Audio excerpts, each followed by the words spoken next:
ഞാനിന്ന് തയ്യാറാക്കിയിരിക്കുന്നത് ഫിഷ് മപ്പാസാണ് കേട്ടോ. ഫിഷ് മപ്പാസ് എന്ന് പറയുമ്പം നമ്മൾ പല മീനുകളും വെച്ചിട്ടും ഈ ഒരു റെസിപ്പി തയ്യാറാക്കാറുണ്ട്. അപ്പം ഞാനിന്ന് തയ്യാറാക്കിയിരിക്കുന്നത് നത്തോലി വെച്ചിട്ടാണ് കേട്ടോ.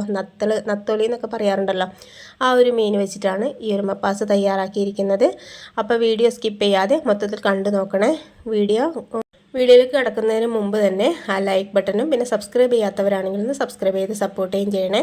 ആ തൊട്ടടുത്ത് കാണുന്ന ആ ബെല്ലൈക്കണും കൂടി ഒന്ന് പ്രസ് ചെയ്തിട്ട് അതിൽ കാണുന്ന ഓൾ എന്ന ഓപ്ഷൻ തന്നെ ക്ലിക്ക് ചെയ്യാൻ മറക്കരുത് കേട്ടോ. എന്നാലാണ് ഞാൻ പുതിയ വീഡിയോസൊക്കെ ഇടുമ്പോൾ നിങ്ങൾക്ക് നോട്ടിഫിക്കേഷൻ കിട്ടുകയുള്ളൂ.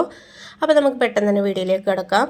അതിന് വേണ്ടിയിട്ട് ഞാനിതാ മൺചട്ടി വെച്ചിട്ടുണ്ട്. മൺചട്ടിയിലേക്ക് ഒരു ടേബിൾ സ്പൂൺ വെളിച്ചെണ്ണയാണ് ഒഴിച്ചു കൊടുക്കുന്നത്. ഒരു നാടൻ ടച്ച് കിട്ടാൻ വേണ്ടിയിട്ടാണ് നമ്മൾ മൺചട്ടിയിൽ വെളിച്ചെണ്ണയിൽ തന്നെ തയ്യാറാക്കുന്നത്. പിന്നെ അതിലേക്ക് കുറച്ച് ഉലുവ ഇട്ട് കൊടുക്കുന്നുണ്ട്. ജസ്റ്റ് ഒന്ന് പൊട്ടി വരുന്ന സമയത്ത് അതിലേക്ക് കുറച്ച് ഇഞ്ചി വെളുത്തുള്ളി ചതച്ചതും പിന്നെ 2 പച്ചമുളക് നീളത്തിൽ കട്ട് ചെയ്തും കൂടി ചേർത്ത് കൊടുക്കുന്നുണ്ട്.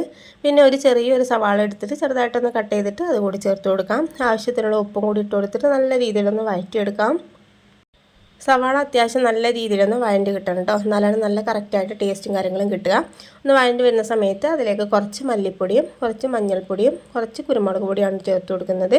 ഈ റെസിപ്പിയിൽ നമ്മൾ മുളക് പൊടി ചേർത്ത് കൊടുക്കാറില്ല. അപ്പോൾ കുരുമുളക് പൊടി നമുക്ക് എരിവിന് എത്രയാണോ ആവശ്യം അത്രയും കുരുമുളക് പൊടി തന്നെ ചേർത്ത് കൊടുക്കാം. നല്ല രീതിയിലൊന്ന് വഴറ്റിയെടുക്കാം. പച്ചമുളക് മാറട്ടെ കേട്ടോ. ഈ പൊടികളൊക്കെ പച്ചമുളക് മാറണമല്ലോ. അത് ആവുന്ന സമയത്ത് അതിലേക്ക് തേങ്ങയുടെ 2ാം പാലാണ് ഒഴിച്ച് കൊടുക്കുന്നത്. എന്നിട്ടൊന്ന് മിക്സാക്കി കൊടുക്കാം. അപ്പോൾ അത് നല്ല രീതിയിലൊന്ന് മിക്സാക്കി എടുത്തിട്ടുണ്ട്. അതിലേക്ക് പുളിക്ക് ആവശ്യമുള്ള കുടംപുളിയാണ് ഞാൻ ചേർത്ത് കൊടുക്കുന്നത് കേട്ടോ. അപ്പോൾ വാളംപുളി ചേർത്ത് കൊടുക്കുന്നവരാണെങ്കിൽ അങ്ങനെ ചേർത്ത് കൊടുക്കാം. കുടംപുളി 2 ചെറിയൊരു കഷ്ണം എടുത്തിട്ട് പിന്നെ ആവശ്യത്തിനുള്ള ഉപ്പും കൂടി ചേർത്ത് കൊടുത്തതിന് ശേഷം ഒന്നുകൂടി മിക്സാക്കി എടുക്കാം. ഇത് നല്ല രീതിയിലൊന്ന് തിളച്ച് കിട്ടട്ടെ. തിളച്ച് വരുന്ന സമയത്ത് അതിലേക്ക് നമ്മളിതാ കഴുകി വൃത്തിയാക്കി വെച്ചിരിക്കുന്ന നത്തൾ മീൻ ഇട്ട് കൊടുക്കുന്നുണ്ട്. അപ്പോൾ ഞാൻ പറഞ്ഞല്ലോ, മത്തി വെച്ചിട്ടും അയില വെച്ചിട്ടും ഒക്കെ ഈ റെസിപ്പി തയ്യാറാക്കാം കേട്ടോ. അപ്പോൾ മീൻ ഇട്ട് കൊടുത്തതിന് ശേഷം സ്പൂൺ വെച്ചിട്ട് തന്നെ നല്ല രീതിയിലൊന്നങ്ങ് പ്രസ് ചെയ്ത് കൊടുക്കുന്നുണ്ട്. അപ്പോൾ പ്രസ് ചെയ്ത് കൊടുക്കാന്ന് പറഞ്ഞാൽ നമ്മൾ ഈ ഒരു ഗ്രേവി ഈ ഒരു മീനിൽ നല്ല രീതിയിലൊന്ന് മുങ്ങിക്കിടക്കണം കേട്ടോ. ആ രീതിയിൽ നമുക്കിതൊന്നങ്ങ് അമർത്തി കൊടുക്കുന്നുണ്ട്. അപ്പോൾ നല്ല സെറ്റാക്കി വെച്ചിട്ടുണ്ട്. ഇനി നമുക്കിതൊന്ന് തിളച്ച് കിട്ടട്ടെ കേട്ടോ. ഒരു മിനിറ്റൊക്കെ ആവുന്ന സമയത്ത് തന്നെ നമ്മൾ ഈ ഒരു മീൻ നല്ല രീതിയിലൊന്ന് കുക്കായി കിട്ടിക്കോളും. അപ്പോൾ കുക്കായി ഒരു 3/4 ഭാഗം കുക്കായി വരുന്ന സമയത്ത് ഇതുപോലെ നമ്മൾ ചുറ്റിച്ച് കൊടുത്താൽ മതി കേട്ടോ. ചട്ടി എടുത്തിട്ട് ചുറ്റിച്ച് കൊടുത്താൽ മതി. സ്പൂൺ വെച്ചിട്ടൊന്നും നമ്മൾ ഇളക്കി കൊടുക്കരുത്.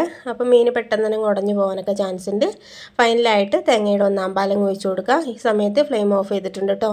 തേങ്ങാപ്പാൽ ഒഴിച്ച് കൊടുത്തതിന് ശേഷം പിന്നെ ഫ്ലെയിം ഓൺ ചെയ്യണ്ട. തേങ്ങാപ്പാൽ ഒഴിച്ച് കൊടുത്തതിന് ശേഷം ഇതുപോലെ അങ്ങ് ചുറ്റിച്ച് കൊടുത്താൽ മതി കേട്ടോ. അപ്പോൾ നല്ല രീതിയിൽ സെറ്റായി കിട്ടിക്കോളും.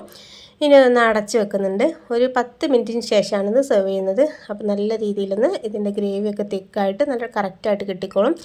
അപ്പോൾ എരിവ് കുറവുണ്ട് തോന്നുകയാണെങ്കിൽ നമ്മൾ 1ാം പാൽ ഒഴിക്കുന്നതിന് മുമ്പ് തന്നെ കുരുമുളക് പൊടി അതിൻ്റെ മുകളിലായിട്ടൊന്ന് സ്പ്രെഡ് ചെയ്ത് കൊടുത്താൽ മതി കേട്ടോ. എന്നിട്ട് ചുറ്റിച്ച് കൊടുത്താൽ മതി. അപ്പോൾ കറക്റ്റായിട്ട് എരിവും കാര്യങ്ങളൊക്കെ സെറ്റായിട്ട് കിട്ടിക്കോളും. അപ്പോൾ നല്ല സെറ്റായിട്ട് നമുക്ക് 10 മിനിറ്റിന് ശേഷം എടുത്തിട്ടുണ്ട്. നല്ല ടേസ്റ്റി ആയിട്ടുള്ളൊരു ഫിഷ് മപ്പാസ് തന്നെയാണിത്. അപ്പോൾ മീനൊക്കെ കൊണ്ടുവരുന്ന സമയത്ത് ഇതുപോലെ ഒന്ന് ട്രൈ ചെയ്ത് നോക്കുകയും പിന്നെ ഒന്ന് ഫീഡ്ബാക്ക് അറിയിക്കാനും മറക്കരുത് കേട്ടോ.